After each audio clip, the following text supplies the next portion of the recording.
WCB Podcast, your source for all things Chicago Blackhawks and everything hockey. With your host, Jarom and Tanner. Let's do it. Jarom and Tanner.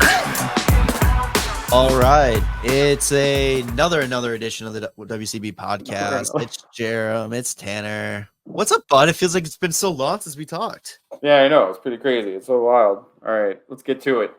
All right, Central Division.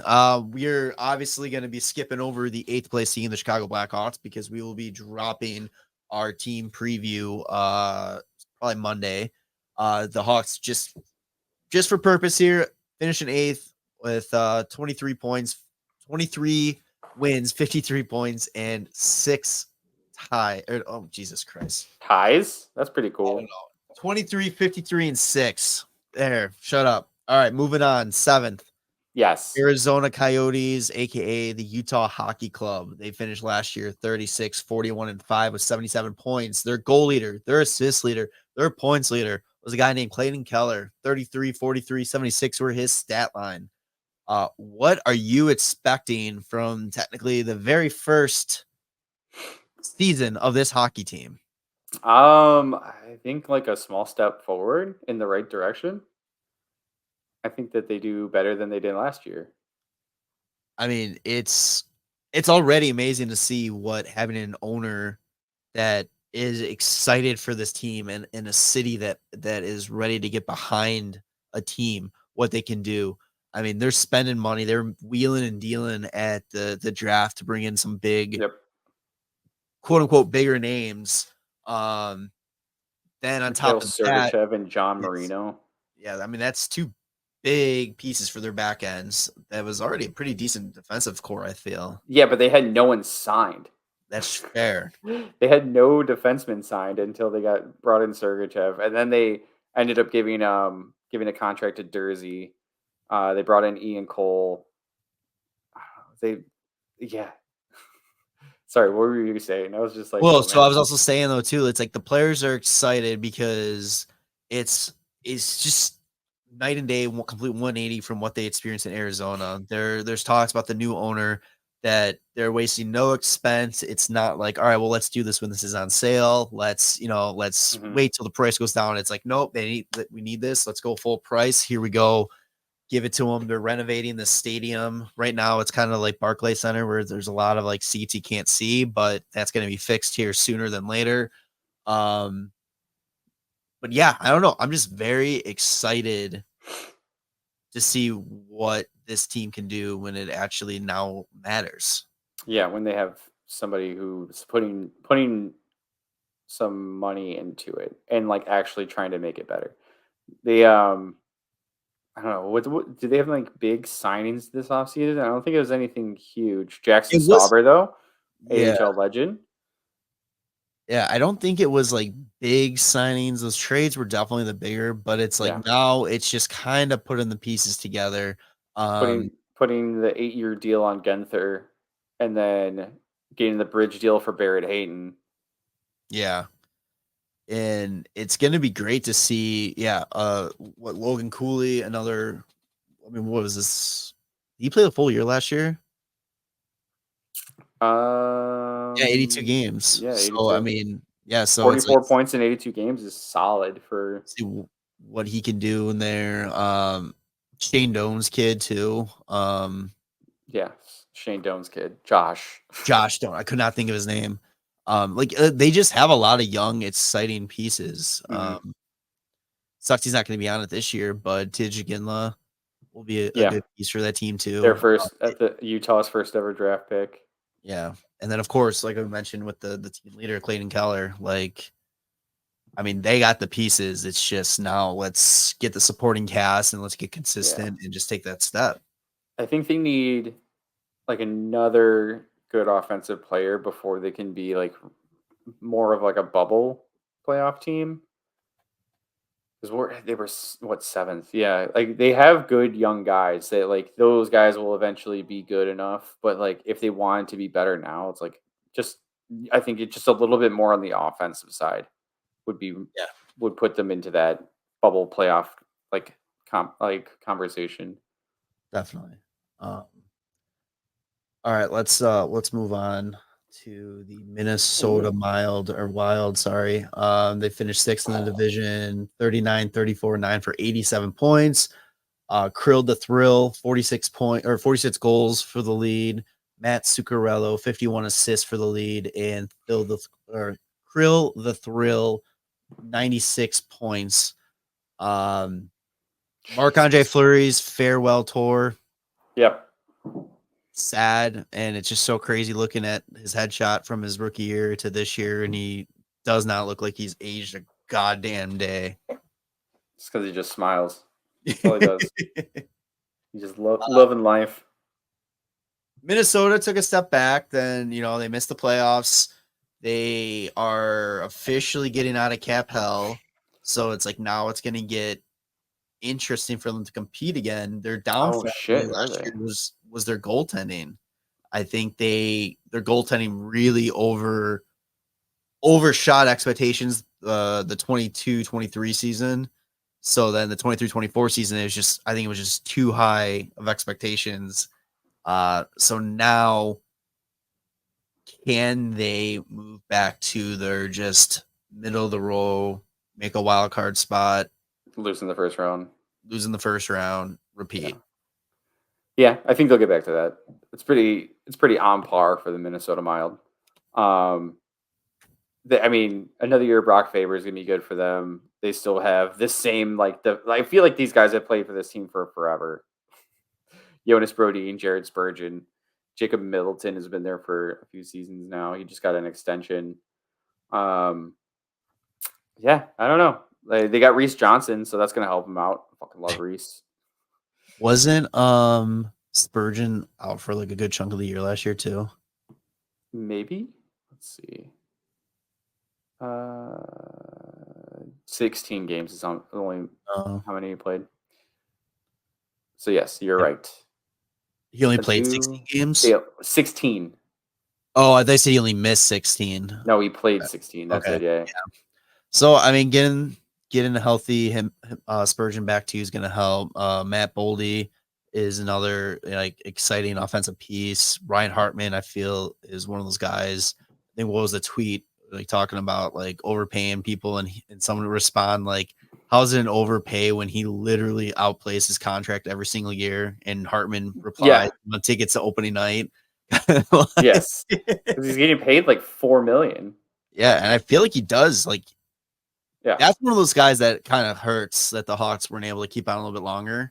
Yes. I liked his style, but again, that's just the Hartman to Hagel. Dude, his first fucking NHL shift, and he levels Danius Zubrus, and I was like, I like this guy. So, Mild, they're getting Mild. I think they make the playoffs, and then they shit the bed out first round. Yeah, they have a good chance to make the playoffs. I don't know if they will though, because you still got Dallas, Winnipeg, Colorado, and Nashville just got way better. Yeah. So if anything, they'll need to take a 5th spot, I think.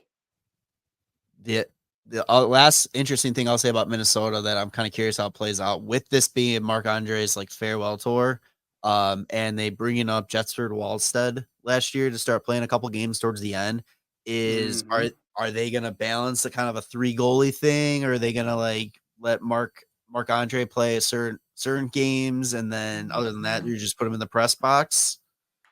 Maybe. I'm curious now because it's his last year. If they're on the outside looking in at the playoffs, does Fleury just be like, let me go to a team and get some playoffs before I quit? Or is it all right, well, let's put him in hospice and make his last few games as comfortable as possible? I think the only way that he gets dealt is the Pittsburgh. Yeah, that would be pretty sweet. I could see that. I could see Pittsburgh being hey, let's grab him, especially if they're kind of at that floating mark, they are kind of projected to be.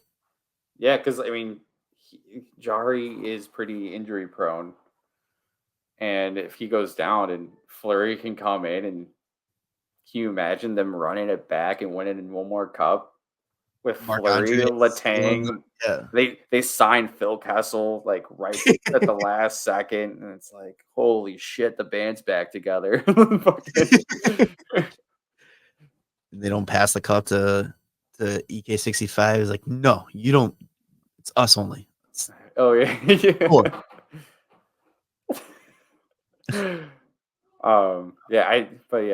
Like I said, if this team makes the playoffs, it's going to probably end up being like a 5th spot though.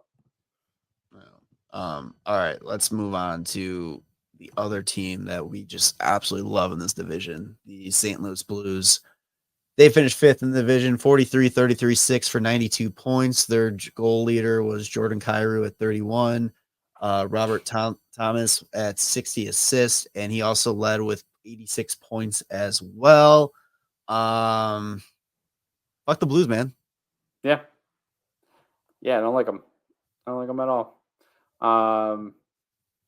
What did they do? They did some offer sheets. The offer sheet, they pissed off a lot of people. And I don't think so. Do they make any trades? They traded Kevin Hayes to Pittsburgh for future considerations. They signed Kapanen. Didn't they get like the Joseph brothers? I think so, yeah. Pierre Olivier Joseph and like Matthew Joseph. Yeah, they did. It's funny. Cool. I think the Bros are gonna do it. Torrey Krug's out for the whole year. Yeah, that's right. Oh shit, I forgot about that. Yeah, I mean it's fucking it's St. Louis. Suck. Binnington, fucking loser. They signed Ryan Suter.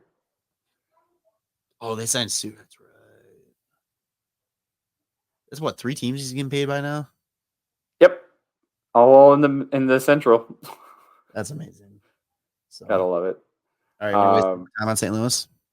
No, I hope it's the same thing like with Winnipeg, where I know the Hawks aren't going to be too good, but I hope the Hawks make their day like the worst, and just fucking always end up pulling Binnington or always end up pulling Hellebuck, just shit on them. And like, I know they're not going to be great, but it's fine. I want the Hawks to be the reason St. Louis or Minnesota doesn't make the playoffs. Yes. That's always fun too. Just to be the spoiler. Just be good enough. All right. Nashville finished 4th in the division, 47-30-5 for 99 points, and they lost in the first round in game 6 to Vancouver. Their goal leader was Philip Forsberg with 48. Assist leader Roman Josi with 62. Points leader Forsberg with 94. As you mentioned earlier, Nashville got dangerous. Fucking they also like they really didn't lose in 6 games. They lost in whatever game that they were leading and lost the lead, which I think is game 5. And then they lost the lead and lost in overtime because I think they didn't score on the empty net. Like they missed an empty net or something. And I was just like, oh, they're done. They're fucking done. But yeah, they're dangerous as fuck coming up. It's like, holy shit. If Forsberg has another good season, remember like a few years ago they made the playoffs and it was like everybody had a miracle, like good year. Mm-hmm. They just topped it like last year. And I think like, okay, Forsberg is, if he puts up another 90 points and Josi gets close to 90, and then you have Stamkos coming in who can fucking just rip still. Stamkos revenge tour. Yes. Like you get Marchessault, who's great at setting people up and he can finish. They brought in Brady Shea to help out their defensive core. Now you're running with Roman Josi, Brady Shea, Alexander Carrier, Luke Shen, who I forgot they brought in last year, who's just gonna block all the shots and fucking hit everybody. Dante Fabro, Jeremy Lozon, who actually set the record for fucking hits in a regular season last year too. So like they got these guys that are gonna just destroy you in the back, and then they have some great young talent too.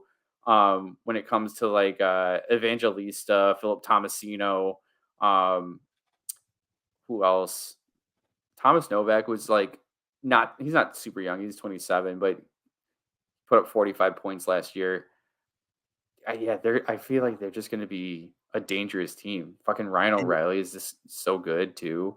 No questions about their goaltending. No. Saros long term. So it's like there's no more like, is he going to get dealt? Is he not going to get dealt? He's here. And he's going to stay. One of the best goalies in the league. Yeah. And then they bring in Wedgwood, who is coming off a great couple seasons backing up Otter in Dallas. Yep. So it's like, yeah, I mean, quite frankly, I think Nashville is going to jump in that top 3 potentially. Yeah. I can see them. Dude, Wedgwood is a way better backup than Lincoln. And I like Lincoln, but like Wedgwood is so much more established. And like, I think he going from Dallas to Nashville with the way that this team is currently built is actually putting himself in a better situation. Yeah. Holy shit. This team's going to be, I want to see them. I want to see them do well. Yeah. It would be fun to see. I just, and it's just for Stamkos, man. I want Stamkos to have a fucking amazing season and just, again, like, just dick out, balls on the table. Fuck you, Tampa. Here we go. Yeah, dude. It's funny. Tampa, Nashville, Stanley Cup, Game 7, Stamkos, 1T, overtime, wins it. Yep. This team's doing this too with like almost $8 million in dead cap. Yeah, because they have the buyout of Kyle Turris, the buyout of Matt Duchene. They have retained salary on Johansson, but actually that's terminated. So it would be almost 12 million if they still had that Ryan Johansson that they were retaining, and then it's just like 250,000 that they're retaining from Matthias Ekholm. That's kind of crazy. So wait, Johansson comes off their books because his contract was terminated? Yeah, because there's nothing to retain. Interesting. Yeah. So there's nothing like the contract's done. And they still have 4.6 million in cap space right now. So holy shit. They also have 3 first-round picks in 2025. So they have so much to work with when it comes to the deadline. Trotz, man. Oh yeah, dude. One of those picks is from Tampa for the Tanner Jeannot trade. Oh yeah, that's right. When they traded him like 4 draft picks for him. Yes. Where are the other ones that they got? Oh, and then the one they just got from San Jose for Askarov. So that's Vegas's pick. They have Vegas's pick, and then they have Tampa's pick, and then they have their own pick. Now that one, that's straight up Vegas's pick. It's not like a better of. No, it's just straight up Vegas's. I think because San Jose, I think, was just like, yeah, you just take Vegas's. We're not gonna. We're not gonna play this game of like whoever's pick is better. Yeah, you're taking this pick. That's the only condition here. But yeah, Nashville is going to be a force to reckon with, and I'm really excited to watch them this year. Let me just double check just to make sure that the pick is.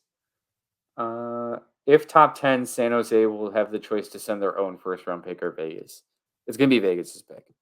Oh yeah. Yeah, dude. Okay. They have a solid team that they have so much that they can also add with. Like that's crazy.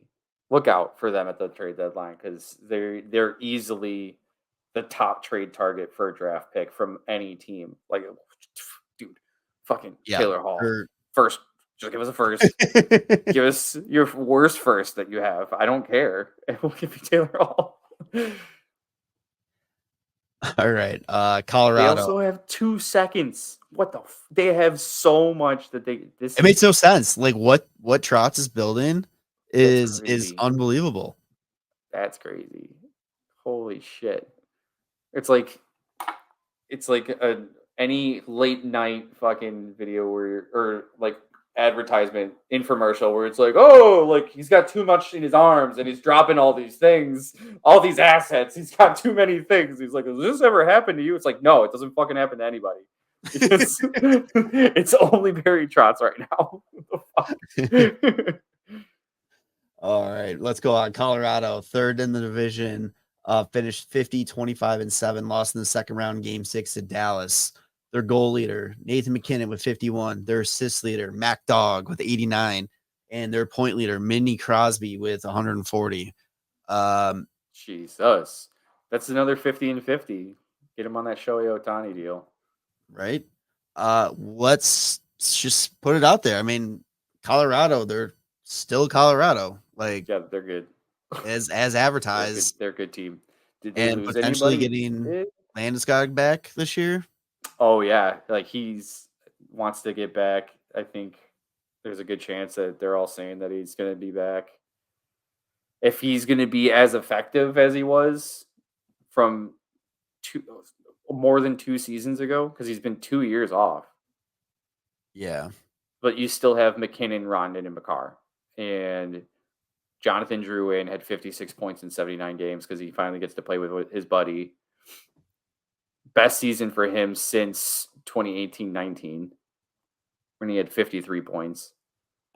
So that's good. Nichushkin, whenever he comes back, he'll probably get first-line power play time, and all he does is bang pucks home. Which has been confirmed. Joe Sakic did say he will be rejoining the team once the suspension's up. Yeah. Yeah, this team is good. And they also have Casey Middlestat now. I completely forgot about that. Yeah. Instead of Bowen Byram. But that's fine for them because they still have, like, they lost Byram. They still have Makar and Taves. Then they have Sam Girard and Josh Manson. So all those guys are still on the team from the Cup years, or from the Cup year. And then they brought in, like, Shillington and Brandstrom, who were both supposed to be, like, offensive-minded defensemen who have kind of, like, not really hit what they wanted to when they were first drafted, but can still be solid players that might be, like, whoever is playing well, like, will get the spot. And then you got Calvin DeHaan, who's just going to sit there and block shots and fucking hit people. Dude, I miss DeHaan, man. I loved him in Chicago. Their biggest, like, thing that goes against them, I think, is Georgiev. He's not. Yeah, they went from Grubauer to Kemper to Georgiev, and it's literally fucking Antti Niemi. 3 different iterations of him, basically. But again, though, it's a team that can get away with that. Yeah, I mean that's all you need. All you need is an Antti Niemi, right? Exactly, because of the team you have in front of you. So I mean, if their weakest point is having a goalie that is just a plug and play type of guy, then I think it's pretty good. Yeah, you just need to be on more than 50% of the time. That's it. Because if you're off, like, the whole time, then they're screwed. But just be on 50% of the time, and they'll be completely fine. As we say this, as they lost in the second round, but that's okay, you know. Yeah, but they also lost Nichushkin like midway through middle of the playoffs again, and he was having a good playoff too. That dude, man, twice in the playoffs, right? That's back-to-back years. I think so. Yeah, well, the year before was like a weird situation with, like, some girl in a hotel. Like, I don't fucking know. Yeah, so I don't know. Colorado's gonna be good. Who I'm gonna tell you is not gonna be. He had 9 goals in 8 games in the playoffs before he got suspended. That's wild. He was shooting 37.5%. Holy, that's the difference maker right there. Holy shit. Oh my god, that's fucking crazy. All right, and let's five of those goals were also at even strength. So it wasn't just like power play. He had 4 goals on the power play, 5 at even strength. Jesus Christ. Sorry, that was just impressive as fuck. No, that is good. What's not as impressive as this team is going to follow up this year with second place last year, Winnipeg Jets, 52, 24, and 6, 110 points, lost in round 1 to the Colorado Avalanche in game 5. Goal leader Kyle Connor with 34, assist leader Josh Morrissey with 59, and their points leaders Mark Scheifele with 72. This is I know I asked a bit about the Vancouver, but I think we can confidently say this is a team that outkicked their coverage last year. Yeah, which is kind of funny because, like, they were almost in a teardown, and then they re-signed Scheifele and Hellebuyck for long-term deals, and they're like, okay, we're still going for it, and they played well. Did they make any big changes or anything? No, they got a new coach. They lost Laurent Brossois and Brendan Dillon. Oh, also Colin Delia is in Edmonton. Okay. Sean Monahan, he's gone. Tyler Toffoli, who ended the season with them, is in San Jose. Still haven't re-signed Cole Perfetti. I thought they did. They didn't? I don't think so. Yeah, they did. 3.25 for 2 years. When did that happen? That was really recent. Oh, because on the free agency list here, it still doesn't have him signed. It was on the 23rd of September. Oh, are you talking about the NHL free agent list? Yes, maybe that has not been updated. That has not been updated in so long, I don't think. But yeah, he's signed. Did they? I don't think they made any big trades or anything this offseason, did they? Oh, Braden Yeager and Rutger McGroarty. Yep, that one. I think that's the biggest thing. Yeah. Yeah, I don't know. This team's not going to be anything different from last year, and I think that's, like you said, they played above what they're capable of. But the other thing too is like Hellebuck is disgusting, and he won the Vezina, and yeah, because he got 921 save percentage, 239 goals against average in 60 games. Yeah, he's good. He is so fucking good. Yeah, he's only 30, so we got another like 8 years of him being a fucking beast. God damn. Yep. But hey, you know who fucking sniped him in the overtime? Bedard. Let's go. I still love that whole goal. Like it was like Winnipeg just forgot to like play defense. They're just like, oh my god, this kid is so good. I just want to walk and stick handle, and then just fucking ripped it. Yep. Like most uncontested goal of probably Bedard's career. So weird. I mean, the team is solid. Like Scheifele's still really good. Kyle Connors, he can score like crazy. Nikolai Ehlers can do it all. Yeah. After that, it's kind of they have decent guys, but they're all like they don't have any like really, really weak players up front. It's just I think the other guys are more of like third line-ish, couple second line-ish guys. Whereas the Hawks had like AHL guys last year. Yeah. They're a good team, and they'll still definitely be in the hunt for the playoffs, but there's just no way in hell they're putting up 110 points again. No. Not with Nashville doing what they're doing, not with Colorado looking like I feel like Colorado always comes back very well after they get bounced. Like after what was it, Stanley Cup, then they got bounced and then they came back pretty well again. Then the Dallas Stars, who we're going to get to in a second here, are still a fucking juggernaut. Like this division is the top end of this division is too good for Winnipeg to put up 110 points with this team. Yeah. Yeah, I don't think they didn't really get any better at all. No. So, all right, we're going to wrap up the Central here with the Dallas Stars, who finished first in the division, 52-21-9 for 113 points. Made it all the way to the conference final where they would lose in Game 6 to the Edmonton Oilers. Their goal leader was Wyatt Johnson with 32. Their assist leader, Jake Robertson, with 51. And their points leader was Jason Robertson with 80. Dallas, just getting started or kind of seeing a plateau here coming? It's going to be interesting, I think, because they're no longer going to have Pavelski, who was a very effective player for them, even at the age of 39. But that's going to give just more ice time to like the younger guys.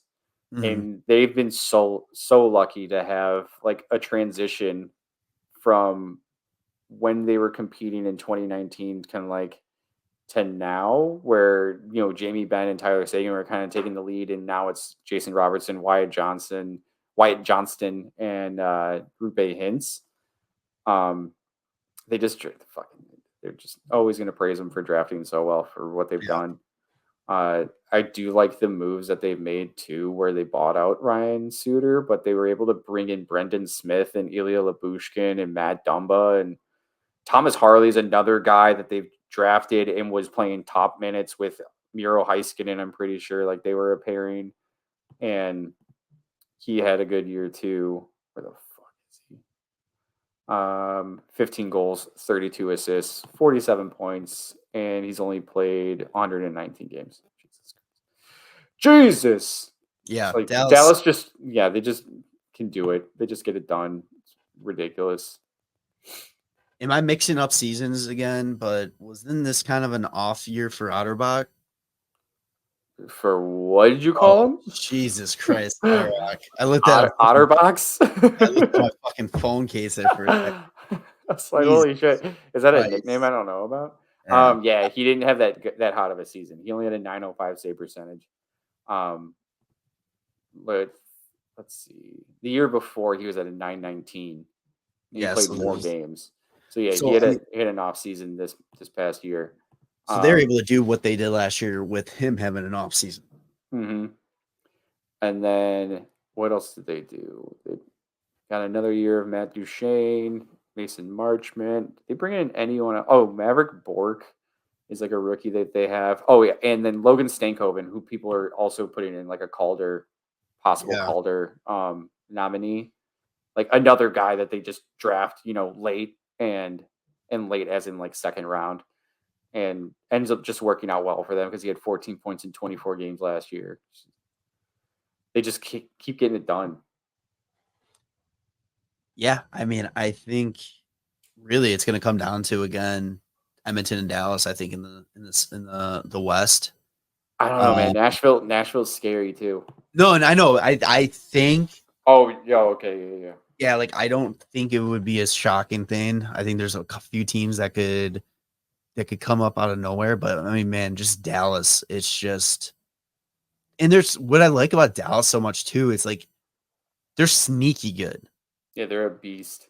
Like you don't they're good, but you don't realize how good they actually are until it comes to the end of the season. You're like, oh shit, 113 points. Like, where the fuck did that come from? Like, it's just they're quiet, their heads down, they get the job done, and then they get to the playoffs, and it's like, all right, let's get serious, and they go to the conference finals. I mean, that's the second time they've been in the conference finals since what?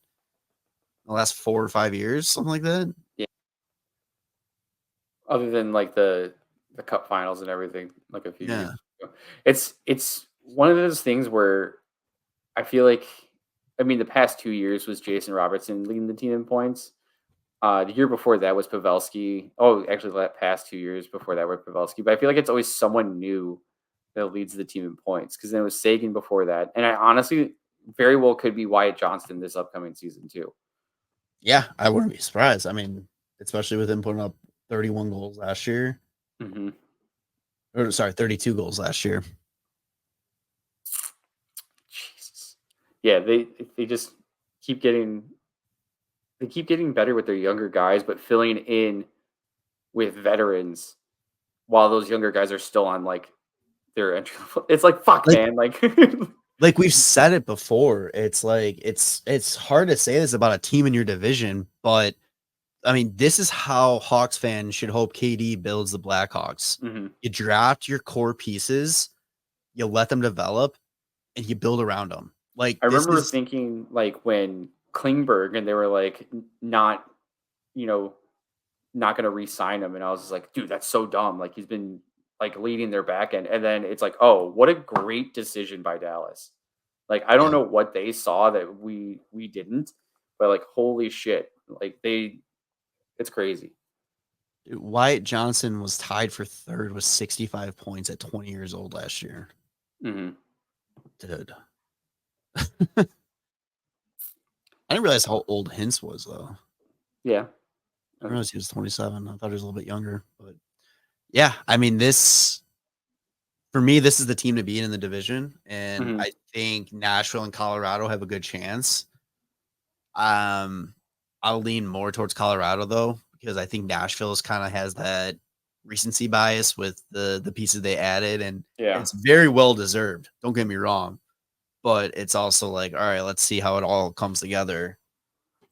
Like Nashville as a total package is like new and exciting, but like Dallas has Robertson, Hintz, Wyatt Johnston, Miro Heiskanen, and then Colorado has McCarr, Rantanen, fucking McKinnon. Like, you're like, oh shit, yeah, I forgot. Like, they each have players that are like a level above a lot of other teams, where Nashville kind of has not. I guess Forsberg and actually they have Forsberg and Yossi. So I'm dumb because those guys are really fucking good too.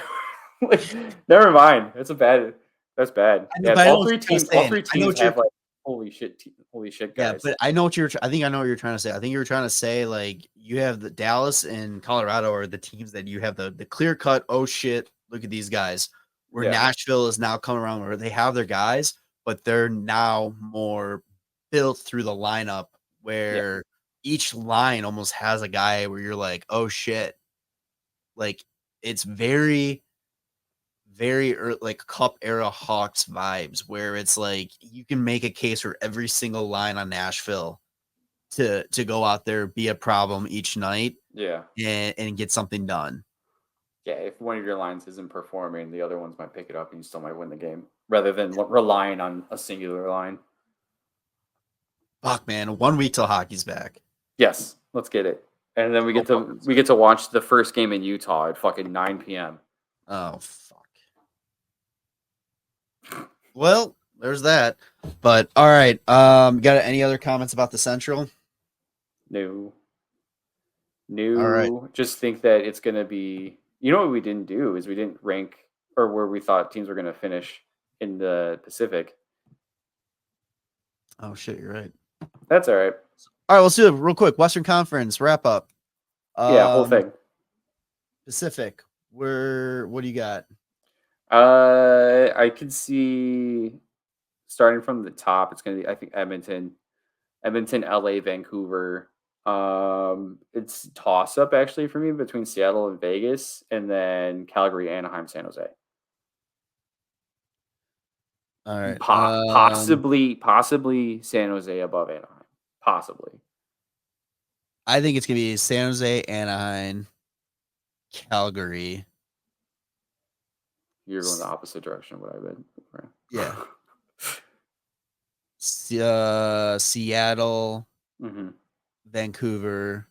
Oh no, Seattle, Vegas, Vancouver. Yes. No. Yes. Edmonton, Vancouver, LA. So Edmonton finishes third in the division? Oh, no. I switched up. Yeah, what the fuck did you just do? Edmonton. You went 8. You went 8, 7, 6, 5, 4, 1, 2, 3. Yeah. So basically, just switch Vancouver, Edmonton for me. Okay, and then keep the same standings. Yeah. Or no, and Calgary and Seattle, I guess, flip too. Okay. Sounds good. So, all right, Central. Central, I would love for the Hawks to move up, but I don't know. I feel like the other teams are going to be better still. So the Hawks probably still finish 8th. St. Louis sliding in 7 because fuck St. Louis. Minnesota stays where they're at. Utah is going to take the St. Louis spot, so 5. And then actually, and then I think maybe Winnipeg. No. Here, I forgot Winnipeg is still there. So it's going to go 8 Chicago, 7 St. Louis. I'll be smart. It's going to be 6 Utah, 5 Minnesota, 4 Winnipeg, 3 Nashville, 2 Colorado, 1 Dallas. Yeah, I agree. Okay, great. Book it. All right, well, we'll be back probably Monday here for the Chicago Blackhawks season preview, and we will give our NHL predictions, whether it will do our actual playoff picks, some awards, and maybe we'll get a couple Tanner guaranteed bold predictions. Who knows? Well, I mean, there's already the guarantees. You know, it's going to be LA is going to lose in the first round to Edmonton, and Toronto's going to lose in the first round, Game 7 overtime. Basically, New Jersey is frauds, and they're not going to do shit. Buffalo's going to start the year hot, and then they're going to still miss the playoffs. I want a new script for some of these teams. God, Hollywood just cannot freaking come up with new stories, man. Same old. pretty sure I saw this one before. All right, so that's episode 292, I guess. We'll do 291 and 292 today. You can be like, if you made it this far on the second episode, you're gonna be like, why the fuck are they talking like all the same shit, same episodes, but whatever. Because they're recording the same day, baby. Let's go. Make sure to subscribe to the YouTube channel. Follow your favorite podcast feed, Spotify, Apple Podcasts, the big two, social media at WCB Podcast, and we will see you on the next one. All right. Love you, boys. Bye. Thanks for listening to the WCB Podcast. Be sure to subscribe wherever you heard this podcast. To connect with Jarom and Tanner, check out the boys at WCB Podcast on all social media. We'll see you next time.